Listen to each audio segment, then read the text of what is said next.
Hey everyone, welcome back. If you've been shopping smart with Rakuten and racked up some sweet cashback rewards, you're in the right place. Today, I'm going to walk you through the simple steps to redeem your earnings, so you can turn that virtual cash into real money in your pocket.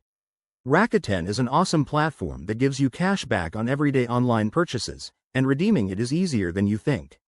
Let's dive right in. First things first, make sure you're logged into your Rakuten account. Head over to the Rakuten website or open the app, and enter your username and password. If you don't have an account yet, it's free to sign up, just a quick process to get started. Once you're in, navigate to the My Earnings, or Cashback Balance section. This is where you'll see your total cashback accumulated.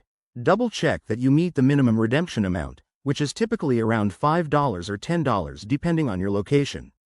If you're good to go, look for the Redeem or Cash Out option. It's usually front and center. Now, choose your preferred redemption method. Rakuten offers several convenient options, like transferring to your PayPal account, getting a check mailed to you, or even selecting gift cards from popular stores. Pick what works best for you, then follow the on-screen prompts to enter any required details, such as your PayPal email or mailing address. After you submit your request, hit that Confirm button and you're almost done. Processing times vary, but it usually takes a few days for the funds to appear in your account. Keep an eye on your email for confirmation and any updates. One quick tip: always verify your balance before redeeming to avoid any surprises, and remember that availability of options might differ based on your region. There you have it. Redeeming Rakuten cashback is straightforward and rewarding.